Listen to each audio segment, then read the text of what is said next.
Good morning, everybody. Thank you for joining us for Ashbur's February webinar. My name is Amber Hines, and I'm the owner of Ashbur, where we specialize in Medicaid compliant annuities offered by A-rated insurance carriers. Today, we are super excited to have attorney Todd Whatley with us. He's joining us today from Arizona, but he normally practices in the states of Arkansas and Oklahoma. He is a certified elder law attorney and has been practicing elder law for the last almost 25 years. So he's very seasoned in the area of elder law and different ways that you can help your clients to protect assets and different spend down tools that you may consider using for clients. With that, I'll go ahead and turn things over to you, Todd. Okay, thanks, Amber. I'm always glad to be here and I'm always honored. And so today I want to do, it's kind of a summary, but it's something that I think some attorneys don't quite get exactly. And knowing exempt spend downs and transfers can really make a huge difference for your clients, and it'll make you look like a hero. And so that's what I wanted to cover today. Is just, trying to simplify Medicaid rules and strategies so that you can be successful with your clients, okay? So, introduction. Key topics are, what are exempt spend downs and transfers, okay? I'm gonna push this over, there we go.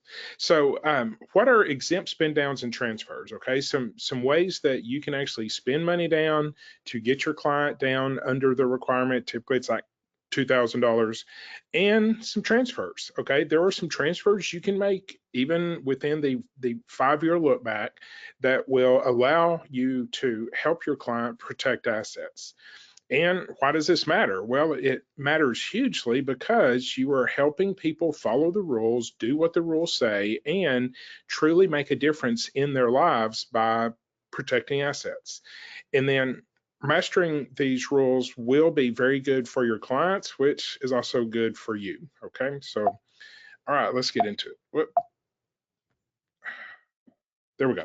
So who am I and why should you be listening to me? Okay, I am a certified elder law attorney, and I just passed my 26th year. I was licensed in 1999, and so I just passed 26 years. One thing that I kind of like to say is I am on the grading committee for the CELA exam. And so anyone who wants to become a certified elder law attorney, I highly encourage it. I think, getting specialized is a great way to show the world that you know what you're doing.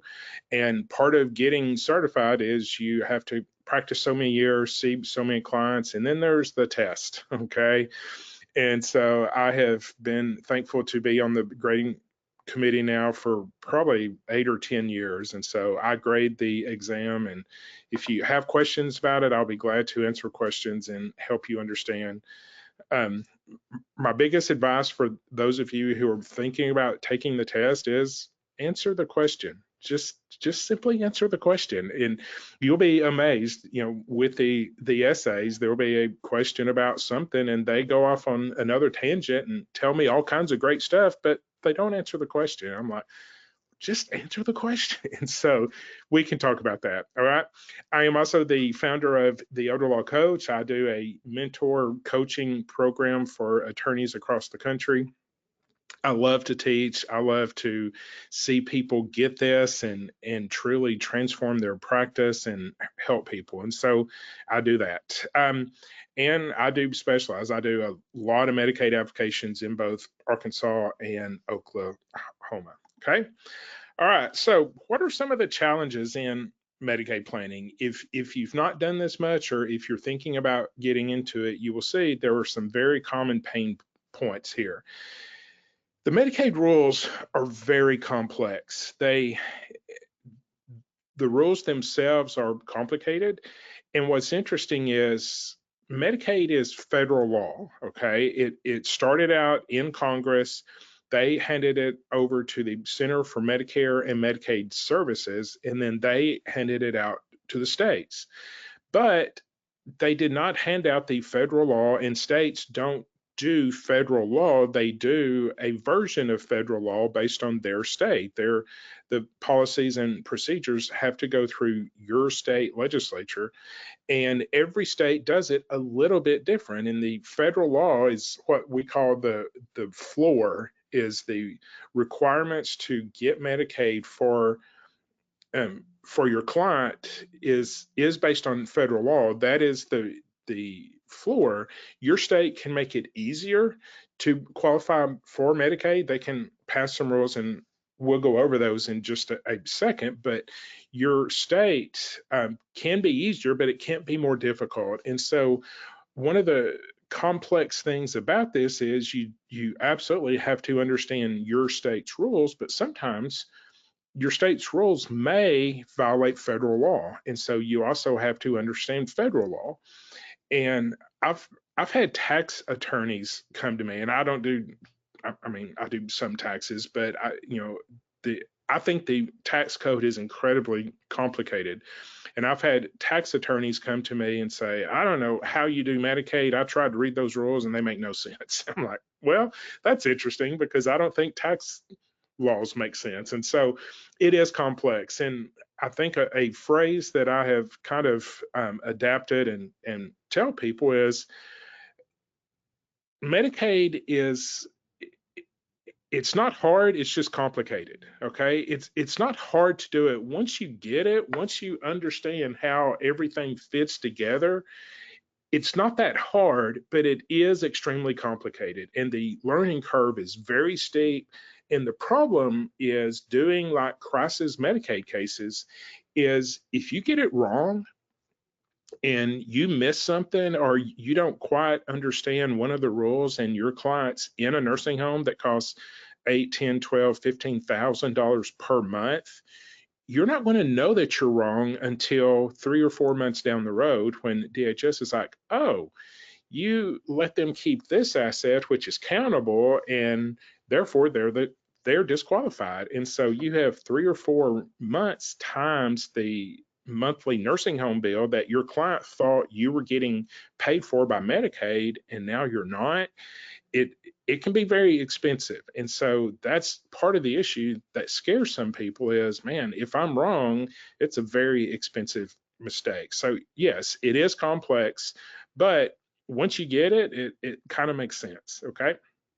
So just like I said, another pain point is misunderstanding exempt assets versus countable assets. And so I'll just go through that very quickly. The exempt assets are a very short list. It's the home, it's anything that's in the home, it's one vehicle, and it's any excuse me, prepaid funeral plan that is irrevocable. And in some states, IRAs are exempt. Okay, not all states, but some states allow you to exempt the IRA.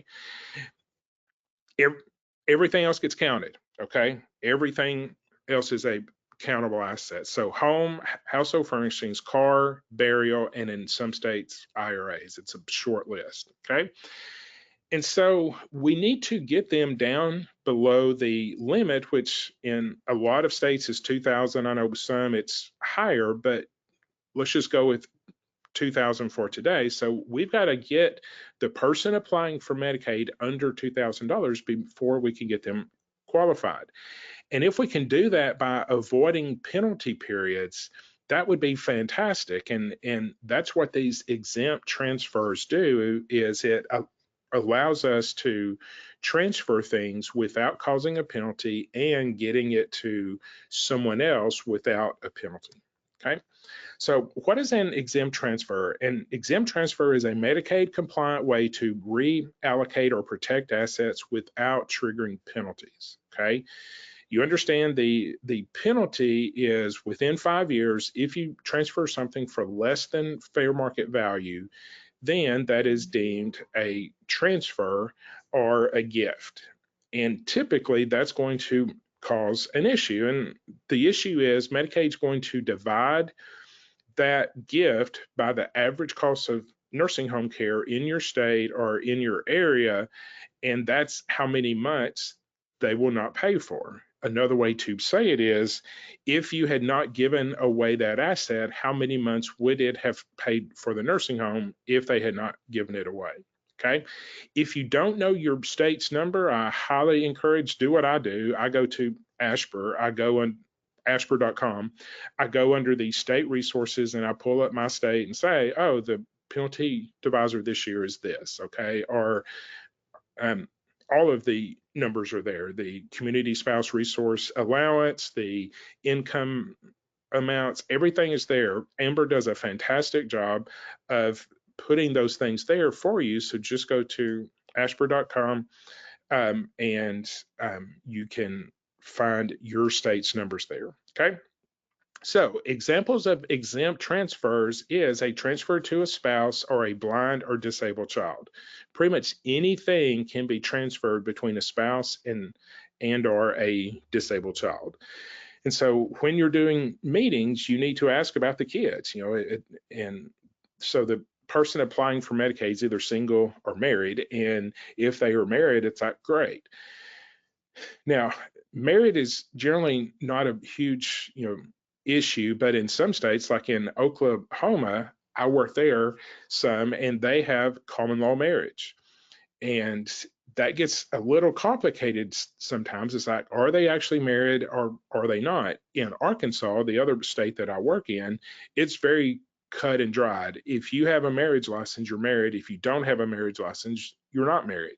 And so there are times when people, they may live together, they may function as a married couple, but in Arkansas, if they don't have a marriage license, they are absolutely not married. And so therefore the spousal exemption does not exist. But if they do have a marriage license, it does. In Oklahoma, it's kind of a, we hope that they have a marriage license, but if they don't, it's kind of a case by case situation. Okay.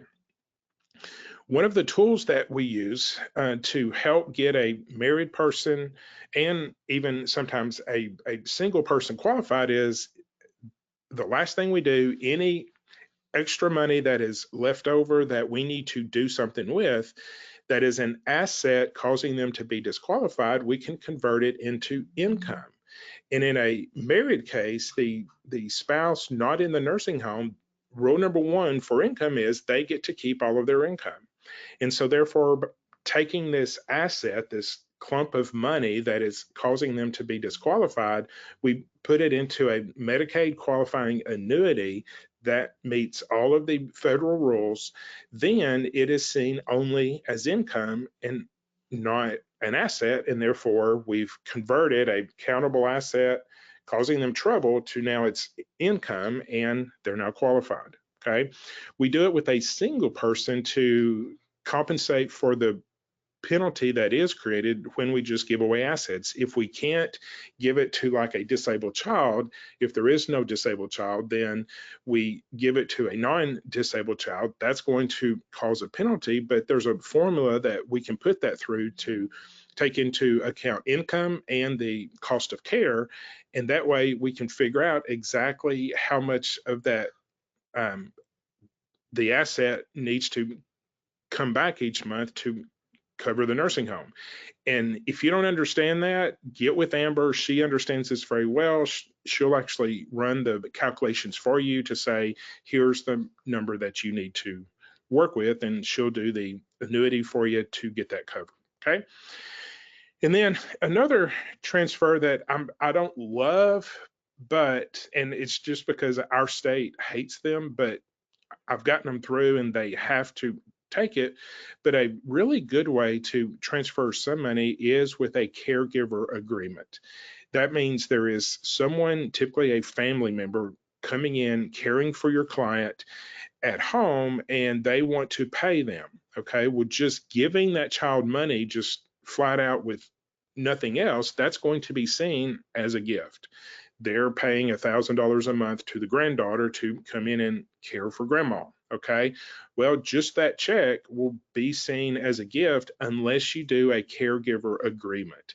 And most of your software programs will spit out a caregiver agreement so that you can classify that transfer, basically that payment to the granddaughter, which would otherwise be counted as a gift, it's not a gift because she's earning it. She is doing something for that, and this contract puts that into writing so that Medicaid knows this was not just a gift, it was a transfer for value, and therefore you can do that. But you have to have a written agreement, ideally dated prior to the beginning of these services. Okay. All right. So, what is spend down? What's the difference between transfers and spend down? Well, spend down is you've got to get your client under the required amount. If they're single, it's simple. You've got to get your client down under, let's say, $2,000. All right.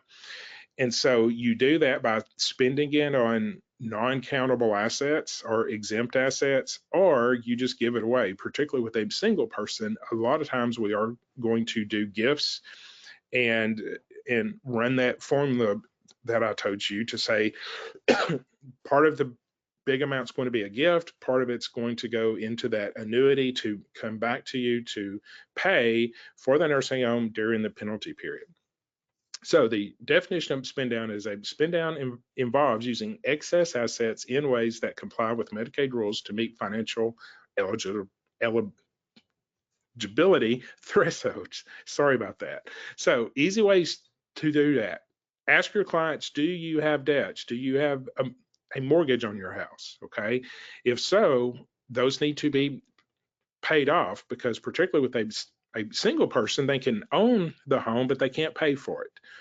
And in most states, there are ways that if the home is paid off, there are ways you can classify it so that it will go to the family at the applicant's death and Medicaid not put a lien on it. They will want to, but typically there are ways you can fix that, and that's kind of a more advanced presentation. But there are ways you can protect the house, but you definitely want to pay off the mortgage and any credit card debts, anything out there that are debts, legitimate debts, you can pay those off. And that's a very good way to spend down, because once this person goes into the nursing home, their income's going to go to the nursing home, but for their personal allowance. And in Arkansas, that's $40 a month.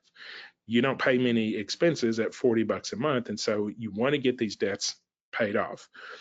And particularly with a married person, you want to make sure that the home that the spouse is living in is fixed up. You want to do home improvements. You want to make sure that it is fixed up for that client spouse so that they don't have to spend the money later on. This is where, when I do these meetings and the kids are there, I say, yeah, a great way to spend money is to make sure that things are fixed, repaired. You can, update the house. And they're like, hey, Todd, can you take out carpet and put like hardwood? I'm like, absolutely. And they look at mom, it's like, Mom, it's time to get rid of the lime green carpet that's been there since the 70s. Okay.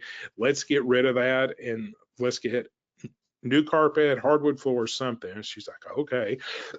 So it's always fun to do things like that. And I've done everything, roof siding, windows, heat and air, fences, decks. We've even bought hot tubs for the backyard. I mean, pretty much if it goes in the house and is for the home, it is an allowed transfer that is not penalized. Okay. And then definitely make sure that their burial plans are paid for. Now, remember that has to be irrevocable. So when you buy it, there's a check box down at the bottom or somewhere that says, I want this to be irrevocable. Now, think about your state. Understand in your state, is an irrevocable burial plan really irrevocable? Again, I work in 2 states. In Oklahoma, when we buy an irrevocable burial plan, it's marked from day one that it's irrevocable. But Oklahoma law says that when you purchase that, you have a 30-day window to cash that in, even though it's irrevocable. So therefore, it's not irrevocable for 30 days. So we tell people, look, this is going to be a countable asset, whatever that you put into this burial plan, $10, $15, $20,000, whatever you put in it will eventually be irrevocable, but not for 30 days. So we can apply for Medicaid for 30 days after you do this. So we typically tell them, hey, go out today, leave our office, go to the funeral home, write them a check, get this thing done, and let's start that 30-day clock. In Arkansas, that's not the case. It's immediately irrevocable. We can do it and apply the very next day that they do it. Okay, so look at your state laws and don't mess that up, because you can apply while it is still a countable asset and not be eligible. Okay, so don't mess that up. So the goal of Medicaid planning is very client focused. Okay, people, there are some attorneys out there and even some certified elder law attorneys out there who don't agree with giving away assets to the family. Well, I've done tens of thousands of meetings over my 26 years, and I've met very few, I mean like 2 or 3, when asked, would you rather your money go to the nursing home if it didn't matter your care? If you got the same amount of care at a decent nursing home, would you rather your money pay for the nursing home, or would you rather it go to your family? And everyone, other than there were 2 or 3 who said, I would rather it go to the family. So Medicaid planning is client focused because they need the care that they need, and we're going to make sure that they get that care. And following the Medicaid rules, we're going to get assets away from the client to the family or where they want it to go, and it's perfectly client focused. Okay, so we are protecting assets for the family while meeting Medicaid eligibility. We are following the Medicaid rules, and sometimes I'll go through this with them. The whole family's there. I'll go through this and I'll say, that's how we do it. That's how we can protect all the money. And they'll look at me and they're like, is that legal? I'm like, of course it's legal. I love my law degree. I work very hard for it, and I don't want to lose it, and I'm not going to lose it for you. Yes, this is absolutely legal, and we follow the rules. We tell Medicaid everything we've done, and it just works. Okay. And so avoiding penalty periods, this is where so many attorneys mess up who just dabble in Medicaid, and it just blows my mind and infuriates me. Is they're like, client comes in and, they're married and their spouse is about to go into the nursing home. They're like, oh, okay, you should get a divorce. That's going to be a great solution. If you're single, you get to keep your assets, and he's single. And he goes, I'm like, no, that's terrible advice, because under the spousal rules, we can protect $1 million easy. Okay. If they're married, if they're single, we can't. Also, they're like, oh, you're worried about losing the house. If we give away the house, that'll make sure Medicaid doesn't get it. Well, that's true, but you've also implemented a 5-year look back issue. There's tax issues with that. If the person you gave it to wants mom out of the house, they can kick her out. If they go through bankruptcy, divorce, or lawsuit, mom loses her house. They don't get a step up in basis. I mean, it's just a horrible solution, but that's what a lot of non-elder law attorneys, that is their idea of Medicaid planning, is get a divorce and give away the house. No. Okay. And then we want to minimize stress for the clients. We want to take this onto ourselves. And I always tell my coaching people, I said, hey, don't miss this opportunity. And you too should, if you do Medicaid planning, someone comes in, they sit down with you, and they're absolutely qualified. They don't need you to do any planning. They are absolutely qualified. Used to, I would say, you don't need me. The nursing home will do the application. I've looked at everything. You are absolutely qualified.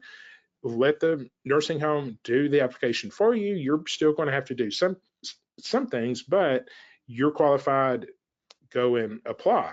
And then it struck me one day, I think a client said, kind of hinted like, well, what if we want you to do the application? And so, that day I was like, well, I'll do the application, but I will not touch a Medicaid application. And this was a few years ago for less than $7,500. Today, I will not touch a Medicaid application for less than $10,000 just because it's time consuming, it's complicated, and there's some liability. Like I said, if you miss something, you can easily pay $20,000, $30,000, $40,000 in damages because you missed something. And so I said, I'll do it, but I charge $10,000. And so that client was like, I'll pay you that to do it because I don't want the stress of having to deal with the state directly.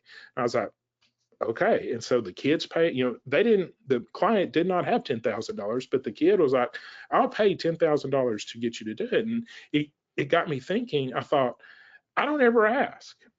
And so when someone comes in and they are absolutely qualified for Medicaid, don't just say, good luck. Bring this up and say, you probably won't hire me. And I will tell you, probably 80%, almost 90% of the people will say, no, that's okay. But that 10 or 15 or 20% who do say, I think it's worth it, present it. Say, look, you're qualified. You don't need me. But if you want me to do the application, I'll deal with the state.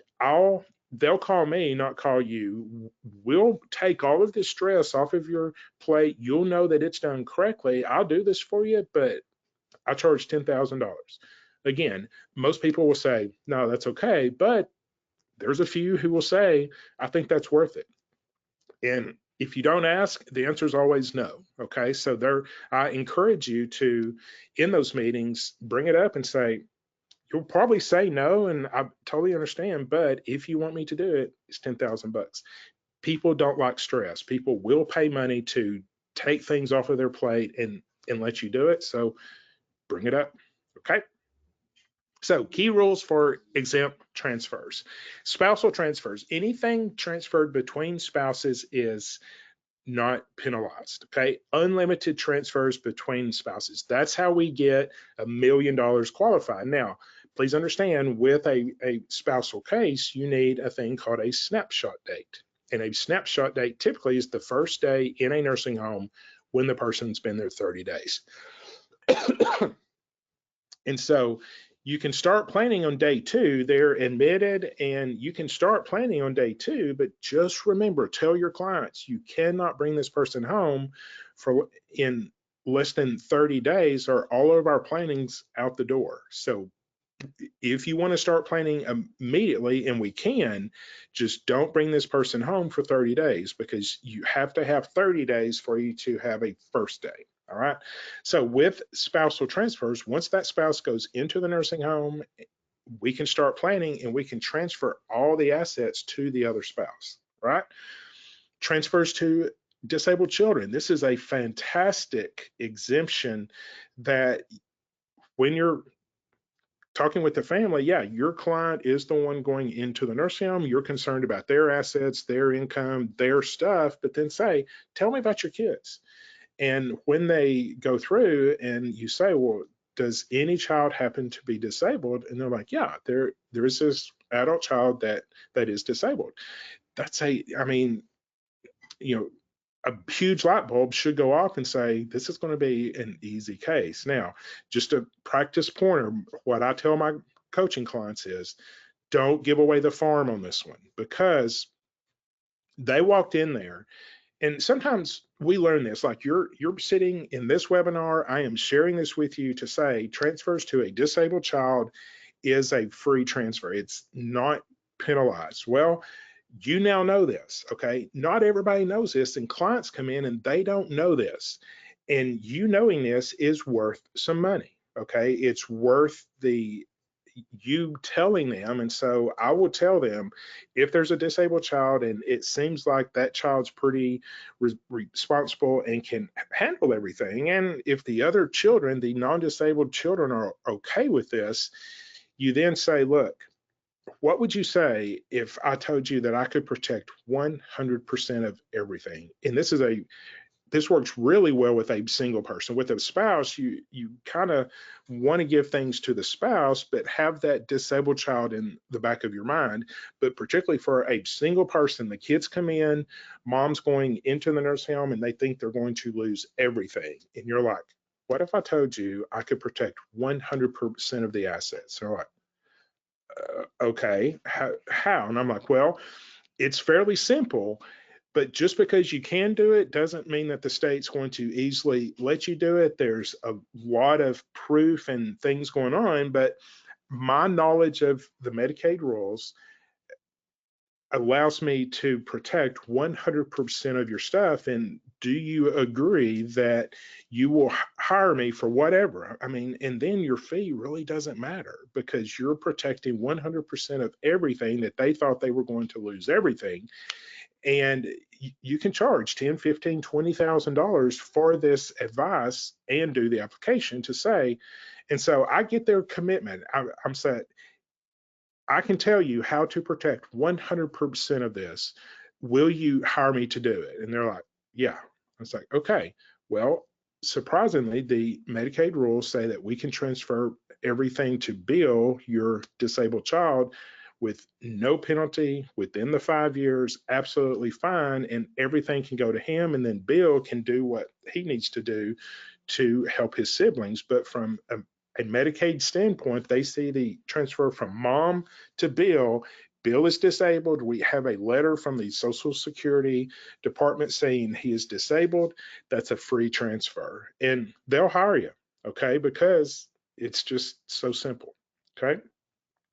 I had my case manager who did Medicaid applications. He was fairly new, and he knew this. And when the family said, oh yeah, we have a disabled child, he was like, oh good, we can transfer everything to him and protect it on. I was like, Brad, stop, be quiet. Okay, don't, no, don't give it away. And I want to think that that family did not hire us because they're like, oh, okay, good, yeah, we can just go do that. I'm like, dude, we just lost a client. And it's not that you're hoarding it. Again, just because the state says you can do it doesn't mean that they're going to easily let you do it. And proving that and getting things done timely and doing the application for them is worth the money. Okay, you're not just withholding information so that you can charge a fee. There's a lot of work behind that, but I'm just telling you, when there's a disabled child, those clients, unless you really mess up, are going to hire you. All right. And then home transfers. Okay. We can actually give away the home to some people. So one of those family members is a sibling. So I always call this the old unmarried sisters case. These two women never get married. They always live together. They bought a house together. Each sibling paid for it. Well, just like with a married couple, if these two people bought this house, one's going to the nursing home, the other one, the other co-owner, should get to live there. And with spouses, that just makes sense. Well, it also makes sense with siblings. So if you have siblings who have an equity interest in this property, one of them can, and one's going to the nursing home, they can deed that house completely to the other sibling, zero penalty. Okay. One of the best exemptions, and again, this is where if they tell you this, you're like, ding, ding, ding, they're going to hire me, is if there's a child caregiver. Okay, it's got to be a child, and the child has to move into the home of the parent and live there for 2 years. And because the child lived there, kept the person from going into the nursing home. Now, you would think, and I would think, proving that them living there kept them from going into the nursing home. Some states may require you to prove that, meaning that the doctor 2 years ago hopefully said, hey, you need to go to the nursing home unless someone moves in with you, or something to that effect. But in my state, which eats our lunch on everything, they require absolute proof of everything. They pretty much take our statement for this. If we can prove the child has lived there for 2 years, then we just say they moved in, kept mom from going to the nursing home. They're like, okay. And so now we can transfer the home from the parent to that child, not to the other siblings, but to the child who moved in and cared for them. That's an exempt transfer. Okay. So those are the two, the siblings and the caregiver are big issues that in a crisis case, if you see the child did move in with the parent and live there, that's great. But sometimes in pre-planning, sometimes people will come in and say, "Hey, mom's bad, but not really bad, and either she needs to move into our house as the child, or I need to move into her house. What would you recommend?" You're like, "Hey, if you'll move into mom's house, after 2 years, we can give that house to you, and it's not a penalized transfer." And they're like, okay, we'll do that. So some effective spend down. Okay. And I kind of got into this earlier, but some spend down strategies are purchase exempt assets, buy a home, pay off a home. Those are great ways. People typically won't buy a home. They won't sell their house and buy a more expensive house to protect money. People just don't do that at this age. Now, they may downsize, and the problem there is if you do downsize and you free up money, that's a problem because now it's a countable resource. But home equity, paying off the mortgage, fixing up the house, very common, very good ways to spend money. Burial funds, prepaid burial plans, absolutely do that. Pay off any other debts, credit card debts, the mortgage, car payments, things like that. Definitely get those done. Okay. Home repairs and upgrades, roof, siding, windows, heat and air, carpets, fences, tree removal, things like that. Okay. Now, avoiding penalty periods. Okay. We want to avoid the penalty if we can. Okay. And that's 5 years. Anything transferred for less than fair market value within those 5 years is going to be a problem. Document all those transfers and then use professional tools and expertise to validate that you've done that.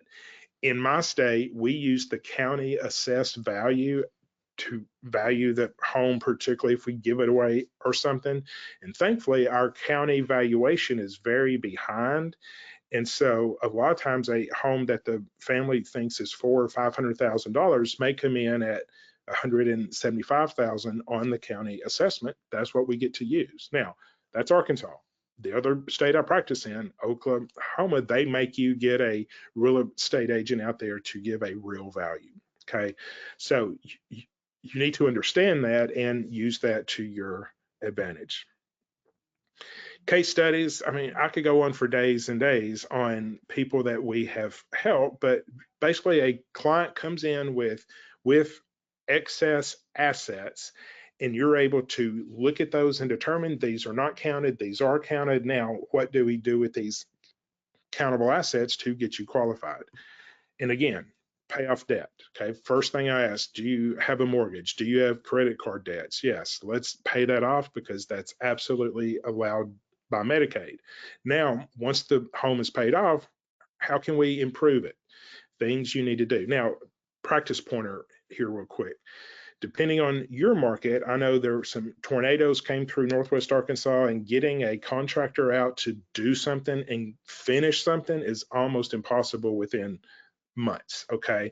So you don't want to wait months to spend the money to improve the home. One thing that I've done and have been very successful is get the contractor out to say, here's what we want done. Give us a quote. I don't want an estimate. I want you to quote this out. Tell me how much it's going to cost. And now tell me, how do you want your payments? Do you want half up front, half at the end, a third at the beginning, third in the middle, third at the end? However that you want that, take that total amount of contract, go down to the bank and get cashier's checks for that improvement the way that the contractor wants it. That way, when you do a cashier's check, the bank pulls the money from your client's bank account, puts it into the bank's bank account to honor that check. With that contract in these 3 checks, you can show, hey, we've spent $45,000 on home improvements. it's not done. It's probably not even started by the time you did the Medicaid application, but you have cashier's checks and a contract, and Medicaid says, okay, it's done. So, the contractor could be 6 or 8 months down the road, but you got your client qualified on day one. Okay. A spousal annuity. That's the last thing we do when we have a spouse. She gets this, he gets this. Our final spend down is to say, hey, Amber, we've got $80,000 we need to put into an annuity. She takes it, whips out the paperwork, shoots it back to you, sign it, you're done. All right. So the outcome, eligibility is achieved without a penalty, and the assets were preserved. So just some tools real quick, some resources.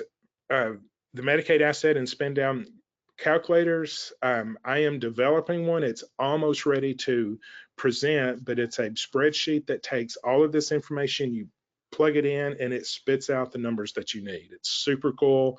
I am working on it. If you're interested in that, email me in a month or two, and I should have it ready. Okay, formatted caregiver agreements. To be honest, I have a pre-formatted agreement that covers basically everything. We just changed the name of the client and the caregiver and spit it out. All right. And you need experienced guidance. Okay.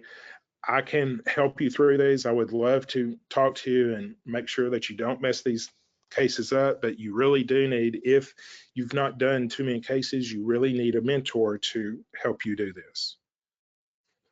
All right, Amber, questions?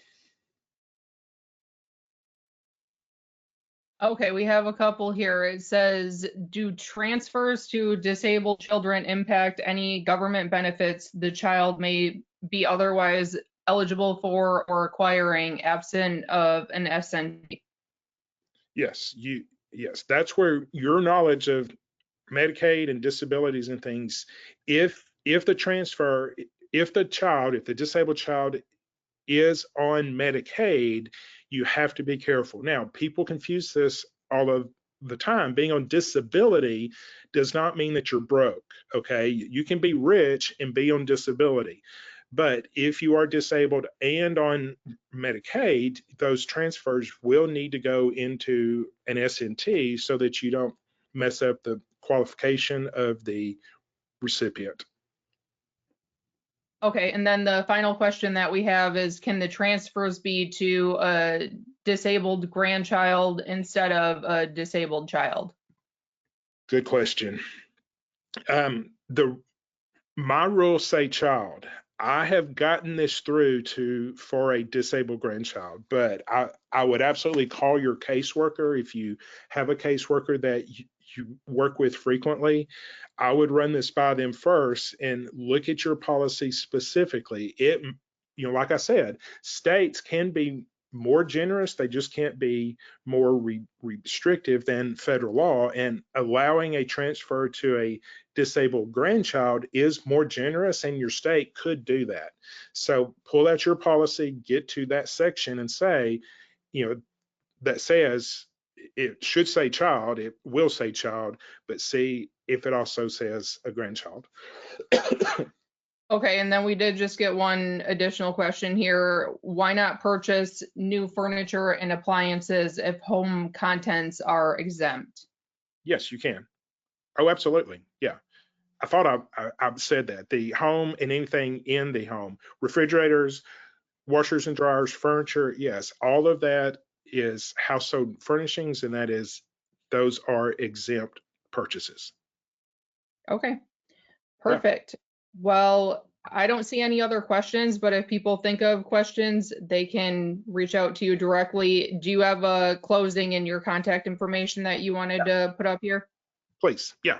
So, like I've said at the beginning, I have a business called The Elder Law Coach. There's a podcast out there that's free to listen to.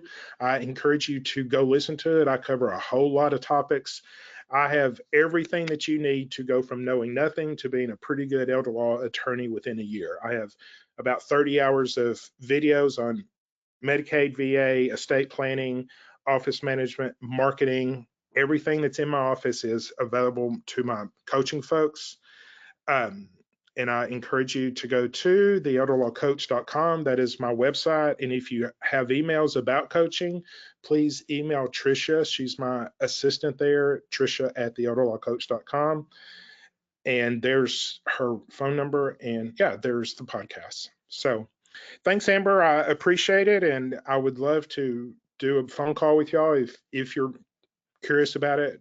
Let's talk and see if I can help you get up and running. Okay. Awesome. Thank you, Todd. You're welcome. Thank you. Bye.